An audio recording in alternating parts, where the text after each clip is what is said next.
عمرك فتحت مشروع كبير وقعدت تتنقل جواه كأنك داخل متاهة؟ ده الشعور اللي معظمنا بيمر بيه لما بيدخل على مشروع جديد وما يلاقيش فيه أي دوكيومنتيشن. ومن اللحظة دي بنبدأ نقدر أهمية الدوكيومنتيشن وإنها مش رفاهية. فتعالوا نتعرف مع بعض على إيه هي الدوكيومنتيشن وإيه هي أنواعها، ونشوف مع بعض إيه الحاجات اللي محتاجين نركز عليها وإحنا بنكتب الدوكيومنتيشن عشان تكون بأفضل شكل ممكن، وإيه الأخطاء اللي ممكن نتجنبها. فخلونا نبدأ. السلام عليكم ورحمة الله وبركاته، ازيكم عاملين ايه؟ الدوكيومنتيشن في مجالنا كمهندسين برمجة هو أي كتابة أو شرح بتخلي المشروع بتاعنا يكون مفهوم وسهل الاستخدام وكمان قابل للصيانة والتعديل عليه. فمن خلال الدوكيومنتيشن بتاع أي مشروع أقدر إن أنا أفهمه بشكل كويس وكمان أعرف أشغله عندي وأعرف أستخدمه وأعرف أعدل عليه لو دعت الحاجة إن أنا محتاج أغير فيه حاجة بعد كده. طب وليه الدوكيومنتيشن مهمة في مجالنا؟ أول حاجة أو أول فايدة بتقدمها الدوكيومنتيشن هي تسريع عملية الأونبوردنج. فلو في حد داخل فريقك جديد أو داخل الشركة لأول مرة هتسهل عليه أيام كتير جدًا، بدل ما يحاول يتنقل بين ملفات مش عارف لها وش من قفا وعمال يحاول يفك طلاسم ما لهاش آخر. ومش بس مهم لأي حد داخل الفريق جديد أو شركة جديد، ده بالعكس أنت ذات نفسك كمان بعد سنين من شغلك في المشروع ممكن تنسى حاجات كتير فيه، فوجود الدوكيومنتيشن وقتها هيسرع عليك إنك تتذكر المشروع ده كان بيتكلم عن إيه. ولو كان حصل تغييرات في خلال الفترة اللي أنت ما لمستش فيها المشروع، ده برضه هيساعدك في إنك تجيت onboarded بسرعة على التغييرات اللي طرأت في الفترة اللي أنت ما كنتش شغال فيها على المشروع. ودي كانت تاني فايدة بالنسبة للdocumentation، إن هو مش بس بيساعد أي حد داخل المشروع جديد، بل وكمان بيساعدك أنت شخصيًا لو كنت بعدت عن المشروع فترة طويلة ورجعت تشتغل في المشروع ده تاني. أما بالنسبة لتالت أهمية في كتابة الdocumentation هي إنه بيقلل احتمالية وجود الأخطاء في السيستم أو المشروع اللي بنشتغل عليه، وده لإنه بيكون مشروح بشكل بسيط وسهل، وده بالتالي بيسرع عملية الdevelopment بين أفراد الفريق. على عكس لو كان المشروع دوّة مش documented كفاية، فأنت عُرضة بنسبة كبيرة إنك وأنت بتزوّد feature أو بتعدّل حاجة في المشروع دوّة، إنك تintroduce bugs في المشروع وأنت مش داري بده. وعشان كده رابع أهمية بالنسبة للdocumentation إن هو بيسهّل الصيانة والتحسين في المشروع اللي أنت بتشتغل عليه. لو كان المشروع دوّة documented كويس، هتعرف تعدّل فيه بشكل أحسن، وهتعرف كمان تحسّن من الfunctionality اللي موجودة أصلًا فيه. وأخيرًا من أهم الفوايد للdocumentation هو عملية الcollaboration، أو بمعنى أصح لو أنت بتتعاون مع فرق تانية علشان مثلًا تقدّموا feature أو ميزة جديدة في المشروع بتاعكم، فوجود documentation هيسهّل عملية التواصل أو الcommunication بينك وبين الفرق التانية، خصوصًا لو كان لازم مع الفرق التانية يحصل integration بينهم وبين بعض، وليكن في team معيّن هيintroduce مثلًا APIs وأنت محتاج تستعمل الAPIs دي، فوجود documentation هنا هيساعد على الcollaboration بين التيمات المختلفة وإن الintegration يحصل بأحسن شكل ممكن. طب إحنا كده عرفنا إيه هو الdocumentation وليه مهم في مجالنا كمهندسين برمجة. أكتب بقى documentation إزاي بشكل كويس؟ للأسف ناس كتير فاهمة إن كتابة الdocumentation هو عبارة عن الreadme file اللي باحطه على GitHub، ولكن للأسف ده شكل بسيط جدًا من أنواع الdocumentation، وفي الحقيقة في أنواع كتيرة جدًا من الdocumentation، وكل نوع أو كل شكل مختلف من أشكال الdocumentation دي ليه هدف معين خاص بيه. فإحنا عندنا الreadme file زي ما أغلبنا عارف، وعندنا كمان الAPI documentation، وعندنا الarchitecture documentations، وعندنا الcode comments، وعندنا الopdocs، وعندنا الRFCs وغيرهم كتير. فتعالوا بقى مع بعض نشوف كل نوع من دول عبارة عن إيه، وإزاي أكتبه بأحسن شكل، وإيه الحاجات اللي أركّز عليه فيها، والغرض أو الهدف من كل نوع من أنواع الdocumentations دي إيه. أول نوع واللي أغلبنا عارفه هو الreadme file، والنوع دوّة من الdocumentation غرضه إنه يفهّمني المشروع بيتكلم عن إيه بشكل مختصر وموجز، إيه الtech stack المستعمل فيه، إزاي أقدر أشغّله عندي locally على السيستم بدون أي مشاكل. والأهداف اللي أنا قُلتها ديّة هي أقل القليل اللي أنا محتاجه يكون موجود في الreadme file بتاعي. في ناس كتير بتزوّد عن الحاجات دي بحاجات أكتر، ولكن في النهاية أنا عايز أوصل بعد قراية الreadme file إن أنا أعرف المشروع دوّة عبارة عن إيه، وأعرف الtech stack المستعمل، وأعرف الprerequisite اللي أنا محتاجها عشان مثلًا أشغّل المشروع ده locally وأشغّله كمان على الجهاز من غير أي مشاكل. طب إيه هي الحاجات اللي محتاج أركّز عليها وأنا باكتب readme file؟ أول حاجة هي إن يكون الوصف بتاع المشروع هو وصف موجز ومختصر بيوضّح للناس كلّها بجُمل بسيطة جدًا المشروع دوّة عبارة عن إيه. أمّا بالنسبة لتاني حاجة فهي المتطلبات اللي أنا محتاجها تكون عندي، زي مثلًا بعض الpackages أو الlibraries اللي أنا محتاج أنزّلها علشان المشروع ده يشتغل عندي بدون أي مشاكل. أمّا بالنسبة لتالت حاجة فهي خطوات التشغيل. مهم جدًا إن خطوات التشغيل تكون بتوصّل الشخص اللي هيتّبعها إن هو يset up الproject عنده locally من غير أي مشاكل إطلاقًا. ده كده بالنسبة لأهم الحاجات اللي محتاجين نركّز عليها في كتابة الreadme file. في ناس بتزود عن الحاجات دي حاجات كتير زي مثلا وجود صور او سكرين شوتس مثلا او يو ار الز مهمه او ويكيز مهمه، الكلام ده كله جميل، ولكن في النهايه انا عايز اوصل بعد قرايه الريدمي فايل ان انا اعرف المشروع عباره عن ايه، التك ستاك المستعمل، ازاي اشغله عندي لوكالي بدون اي مشاكل، ولو في اي بري ريكويزيت محتاج اطبقها او محتاج انزلها زي باكجز او زي لايبريز معينه، الكلام ده يكون كله مكتوب في الريدمي فايل. ده كان اول نوع من انواع الدوكيومنتيشن هو الريدمي فايل. تاني نوع من انواع الدوكيومنتيشن هو الكود كومنتس، واللي معظمنا ممكن يحسه غريب شويه، ولكن بالفعل الكومنتس الموجوده في الكود هي نوع من انواع الدوكيومنتيشن. ولكن الكومنتس المقصود بيها هنا مش انك تشرح انت عملت ايه في الكود، لان ده المفروض ان الكود بتاعك اشرحه بنفسه لو هو كان كلين كود، ولكن الغرض هنا من الكومنتس هو انك عملت ده ليه. فوليكن لو انت استعملت مثلا الجوريثم معين او حطيت مثلا كونفيجريشن معينه لثريد بول عندك، من الضروري جدا او من المفيد جدا انك تبين عملت ده ليه، عشان ده هيسهل بعد كده على الشخص اللي هيعدل على الكود ان هو يكون عارف الحاجات دي موجوده ليه اصلا. فممكن على سبيل المثال تكون عملت مثلا لوجيك بشكل ما معين، استعملت ريتراي ميكانيزم بشكل كاستم، فكل الحاجات دي مهم جدا ان هي تتوضح ليه اتعملت بالشكل ده، عشان يسهل بعد كده لاي حد ناوي يعدل في المشروع او حتى يزود فيه حاجه اضافيه. ثالث نوع من الدوكيومنتيشن هو الاي بي اي دوكيومنتيشن. فلو احنا شغالين مثلا بريستفول اي بي ايز او جراف كيو ال او حتى عاملين اس دي كي لايبراري بس بيهايند ذا سين هي بتعمل اتش تي تي بي كولز، مهم جدا ان الكلام ده يكون دوكيومنتد كويس. والدوكيومنتيشن هنا بيشمل حاجات كتير جدا زي الاند بوينت، زي الريكوست والريسبونس، السكيما بتاعتهم، اكواد الخطا، اليو ار ال والكويري بارامترز اللي عندي، الهيدرز المهمه، لو في ريت ليميتنج او في باجينيشن او في اجراءات امان زي السكيورتي زي الاوثنتيكيشن والاوثرايزيشن، وكل الحاجات دي مهم جدا ان هي تكون دوكيومنتد في الاي بي اي دوكيومنتيشن بتاعي. وهدفنا هنا في الاي بي اي دوكيومنتيشن ان اي حد يقدر يستعمل الاي بي ايز من غير ما يضطر يشوف الكود بيز شغال ازاي. يعني انا كمحمود لو عايز اروح استعمل اي بي اي بتاع تيم تاني في الشركه، كويس ان انا افتح بلينك واحد الدوكيومنتيشن بتاع الاي بي اي دوت واعرف ازاي استعمله، احسن ما اروح ابص على الكود بيز واقعد اشوف الميثود دي او الاي بي اي اند بوينت دي بتستقبل ايه جواها، واقعد اشوف الموديل بتاعها وكل الحاجات دي كلها. فلو الكلام دوت كان دوكيومنتد كويس وعندي الاي بي اي دوكيومنتيشن بتاعه هيسهل علينا كتير. طب نعمل الكلام ده ازاي؟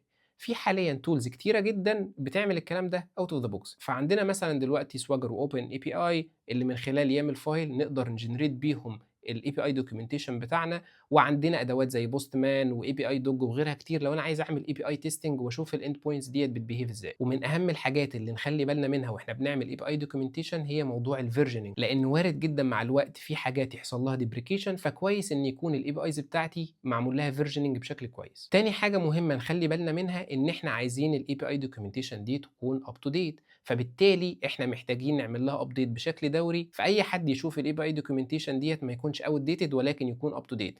وفي دلوقتي وسائل كتير جدا الشركات بتعملها والفرق بتعملها ان هي تخلي الموضوع كله وزن الكونتينوس انتجريشن بروسيس، يعني من خلال البايب لاينز اللي موجوده على جيت هاب او جيت لاب اقدر اخلي الدوكيومنتيشن ديت هي اب تو ديت. اما بالنسبه لرابع نوع من انواع الدوكيومنتيشن هو الاركتكتشر دوكيومنتيشن، والهدف من النوع ده من الدوكيومنتيشن ان انا اقدر ابص على السيستم بتاعي من بره واشوف الكومبوننتس اللي بيتكون منها او الاجزاء اللي بيتكون منها السيستم بتاعي. ومش بس كده، ده كمان اشوف كل كومبوننت بتتواصل مع بعضها ازاي. فالدوكيومنتيشن ده بيكون مهم جدا لاي حد داخل على سيستم جديد وبيتكون من مكونات كتيره جدا، خصوصا لو كان ديستريبيوتد سيستم او بيتكون من مايكرو سيرفيسز، فانت بتكون محتاج تعرف المكونات دي كلها عباره عن ايه ومين بيكلم مين، عشان تبقى عندك صوره كامله او تخيل واضح للسيستم ككل عامل ازاي. ومش بس في الديستريبيوتد سيستم والمايكرو سيرفيس، ممكن كمان لو عندنا مونوليثيك متقسم موديولز يبقى كويس جدا لو انا عملت اركتكتشر للمونوليث اللي عندي وابدا اوضح الموديولز اللي موجوده وبتتواصل مع بعض برضو بشكل عامل ازاي، عشان اسهل الدنيا على الناس اللي شغاله في المشروع دوت او في السيستم دوت ان هم يكونوا فاهمين الصوره من بره بشكل افضل. نعمل النوع ده من الدوكيومنتيشن ازاي؟ النوع دوت بيختلف من شركه للتانيه وبيختلف من فريق للتاني على حسب الانجينيرنج جايدز اللي كل تيم او كل شركه بتحطها.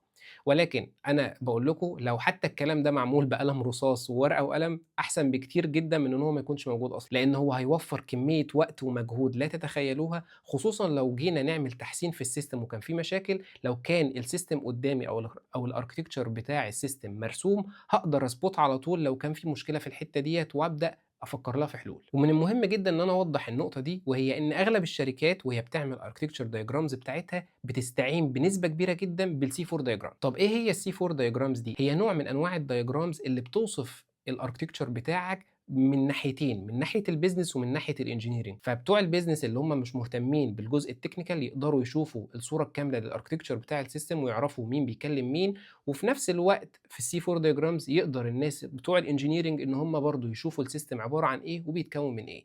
فالC4 diagrams جات عشان تمسك العصاية من النُص ما بين بتوع الbusiness وبتوع الengineering، وإن هو يكون طريقة موحدة لعمل documentation للarchitecture بتاع السيستم، خصوصًا لو إحنا بنتكلم في شركات كبيرة بتتكون من آلاف الservices اللي بتكلم بعض. ضروري جدًا الbusiness يكون عارف إيه اللي بيحصل، وضروري برضه من الengineering يكونوا عارفين إيه اللي بيحصل، وساعتها الصورة اللي هيشوفها بتاع الbusiness هتكون بنوعًا ما فيهاش تفاصيل كتير جدًا زي اللي هتكون موجودة في الengineering. فعشان كده الC4 diagrams هو موديل مشهور جدًا في أغلب الشركات، خصوصًا وهُم بيعملوا architecture diagrams خاصة بيهم.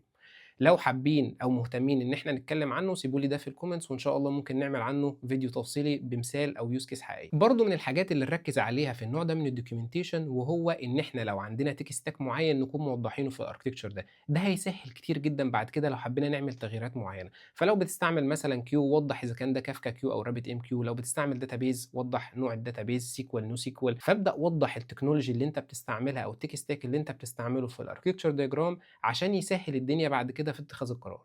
أمّا بالنسبة للأدوات اللي إحنا محتاجين نعملها عشان نعمل diagrams، فزي ما قُلنا أبسط حاجة هي الورقة والقلم. تاني حاجة في أدوات تانية كتير موجودة دلوقتي في الساحة، بل وكمان في أدوات دلوقتي بتعمل diagram as a code نقدر نستعملها within برضه الversion control بتاعنا عشان نخلّي برضه الdocumentation بتاع الarchitecture already up to date. ففي أدوات مثلًا زي mermaid وplantio ml واللي من خلالهم نقدر نعمل أنواع مختلفة من الdiagrams زي الsequence diagrams وغيرها كتير. أمّا بالنسبة لخامس نوع من أنواع الdocumentation هو الRFC، وده ممكن يكون معظمنا ما سمعش عنه قبل كده، وهو موجود في بعض الشركات أو معظم الشركات الكبيرة، واختصاره هو request for comments. وده document بكل بساطة غرضه إن إحنا نعمل تعديل كبير أو تصميم جديد حتى للنظام بتاعنا، فبنروح كاتبين document فيه كل التفاصيل اللي عايزينها وبنديه للفريق بتاعنا أو للفرق التانية لو كان في عملية integration أو collaboration مع تيمات مختلفة، ويبدأ التيمات دي كلها يعملوا review للdocument ويحطوا final decision على التغيير اللي هيطرأ على السيستم ده، أو لو في تصميم جديد أصلًا عايزين نعمله لسيستم عندنا. وبعد ما الdocument ده بيحصل له reviewing من أكتر من حد أو من أكتر من شخص، بيبدأ كل واحد يapprove ويحط الcomments بتاعته عشان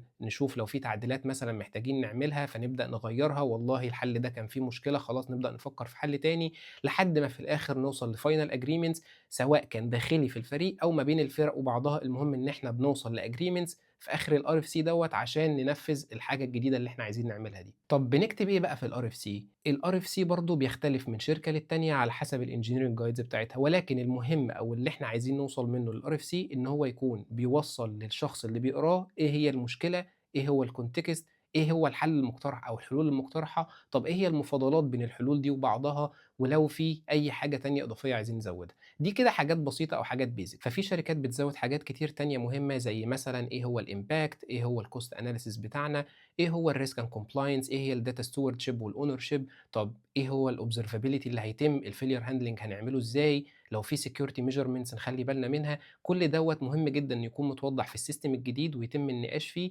فهو بيختلف من شركة للتانية، ولكن الهدف زي ما وضّحنا إن أنا لو باعمل سيستم جديد أو تغيير كبير في السيستم، إن الكلام ده كله يكون مكتوب بشكل documented ويتاخد عليه review ومراجعة بين أكتر من حد، ولو بيناقش أو مثلًا بيتكلم مع تيمات مختلفة يحصل review بين أكتر من تيم والتاني لحد ما نوصل لfinal agreements في النهاية. مرة تانية هأكد إن الهدف من النوع ده من الدوكيومنتيشن إن أي قرار معماري بهدف التغيير أو التحسين في السيستم اللي عندنا يكون موجود وموثق ومتاخد عليه أبروفال من التيمات، عشان بعد كده لو حد سأل هو إحنا ليه عملنا السيستم ده بالجزئية دي أو ليه خدنا القرار ده بشأن الموضوع مثلا في السيستم، ليه عملنا السيرفيس دي بالشكل الفلاني، يكون عندنا حاجة موثقة بتوضح القرار ده اتاخد بناء على إيه.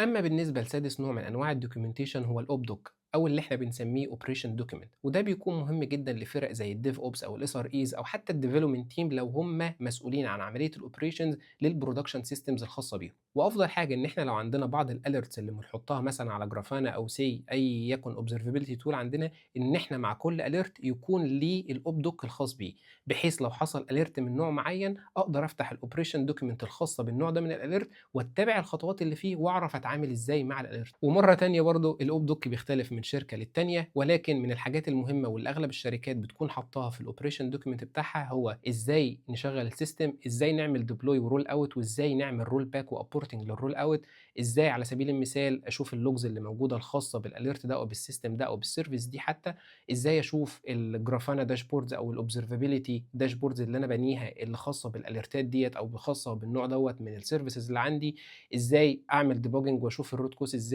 إزاي حتى escalate الموضوع لو أنا ما عرفتش أتصرّف وفي incident كبيرة وخاصة بالنوع دوّة من الalert، إزاي أتصرّف وإزاي escalate الموضوع لتيمات تانية بحيث تبدأ تاخد action وتحل المشكلة، لإن هو ممكن يكون في حاجة حساسة جدًا في الproduction.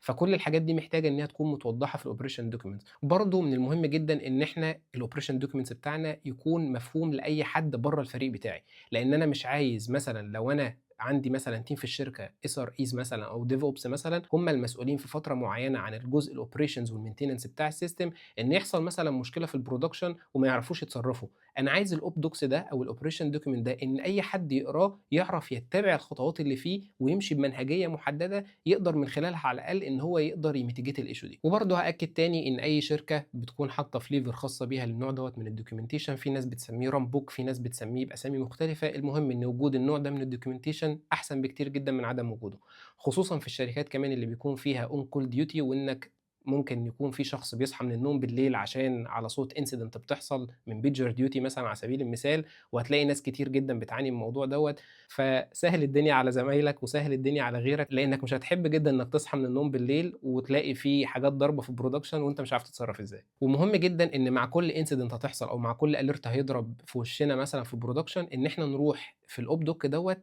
نزوّد فيه ونعدّل فيه عشان النوع دوّة لو حد قابله تاني يعرف يتصرّف بناءً عليه. فأنت لو قابلت مشكلة جديدة مش موجودة أو مش documented في الop doc ده، روح زوّدها بنفسك وخلّيه up to date. بكده إحنا نكون اتكلّمنا عن 6 أنواع من الdocumentation، اتكلّمنا عن الreadme، اتكلّمنا عن الcode comments والAPI documentation، الarchitecture documentation، اتكلّمنا عن الRFCs واتكلّمنا عن الop docs. ولا أخفيكم قولًا إن في أنواع تانية كتير ما اتكلّمناش عنها، زي مثلًا الchange log والrelease log والcode of conduct والcontributions وغيرهم كتير من الحاجات الخاصة بالincident management زي الpost mortem والpre mortem analysis. لو مهتمين برضه إن إحنا نتكلّم عن أي نوع من الأنواع اللي ما اتكلّمناش عنها، سيبوا لي ده في الcomments وبإذن الله نتكلّم عنه. وبُصّوا أنا عارف إن الdocumentation ممكن تكون حاجة تقيلة جدًا على قلب الdevelopers بالذات، لإن هو بيستنفذ وقت ومجهود كبير إنك تكتب حاجة بشكل كويس وتكون بتوصّل فعلًا لغيرك المعلومة، ولكن اتأكدوا إن هو بيaccelerate وبيساعد الفريق بعد كده إن هو يdeliver اللي المفروض يعمله بشكل أسرع بكتير جدًا، ومش بس يdeliver بسرعة، ده كمان وبأعلى جودة ممكنة. فلو أنتم شغالين في شركات أو في فرق مش بتعمل documentation ومش متعودين على كتابة الdocumentation، ابدأوا أنتم بنفسكم واخلقوا الculture أو الثقافة ديّة جوّه الفرق بتاعتكم،